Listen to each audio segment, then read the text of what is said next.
જો આ પાછળ દેખાય ને એ મારું ઘર છે. થોડું આ ઘર છે, આમાં હું રહું છું અને આ બાજુમાં ભૂરીઓ રહે છે, એનું ઘર છે. આ બહુ મોટું છે, પૈસા વાળો છે. એને 3 છોકરા છે ને, એક છોકરા હાટું એને વાળંદની દુકાન બનાવે છે, હેર કટિંગની. આવડી એવી જો દુકાન બનાવી, કન્ટેનર લાવી મૂકી દીધું છે. અહીંયા ટોયલેટ બાથરૂમ આવશે અને આવી નાની એવી સરસ મજાની શોપ બનાવે છે. જો આનો છોકરો છે, હેર કટિંગ નો શોખીન છે અને ઓલાના કાકા છે, કલર કરે છે. એટલે આવું કન્ટેનર મૂકીને એને દુકાન ચાલુ કરવાની છે. ભૂરા, આપણે સેવડો ને પેંડા વેચવાના છો.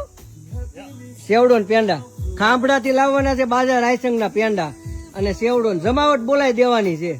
આ અમારા દીકરા કોઈ છે ને સેવડો ને પેંડા જ નથી વેચતા, આપણે જમાવટ બોલાવી દેવાની છે. આપણે છે ને બધાને આમ તો જમાવટ બોલાવી દેવાની છો, કઈ બાકી નથી રાખવાનું. આપણે ખાંભડામાં 40-50 દુકાન છે, પણ ક્યાંથી પેંડા લેવાની ખબર નથી, કેમ કે એમાં તને મોકલીને તો તું અટવાઈ જાય, અમે અટવાવી છે. ત્યાં 50-60 દુકાનો છે, એટલે આપણે ગમે એને મોકલવાનો છે. હા, ભૂરાને અમારે દુકાન બનાવવાની છે ને, ખાંભડા પેંડા મગાવવાના છે, બાજા રાયસંગના અને સેવડો મગાવવાનો છે. ન્યુઝીલેન્ડમાં અમારે જમાવટ બોલાવી દેવાની છે. આ ભૂરા, આ ગીત છે ને ભૂરા, આપણે ગીતાબેન રબારીને સાંભળવાના છે, બરાબર? હું તને સડાઈ દઉં ગીતાબેન રબારી, તું ટીટોડો બીટોડો ન લેતો, એમને ખાલી સાંભળ તું.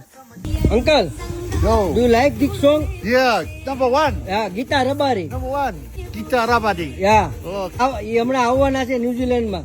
Okay, number 1. Yeah. આપણે બે જાવું ત્યાં દોઢિયા લેવા. Yeah, yeah. I have to listen to number 1. અત્યારે છે ને આ ગીતાબેન ને બંધ કરી દઉં, નકર તમે આગળ એકાદા ટીટોડો લેવાનું ચાલુ કરશો ને તો તમારા દુકાનનું ઓપનિંગ મોડું થાય 2 દી, એટલે આપણે પછી વગાડશું, બરાબર? ઓકે. Yeah, okay.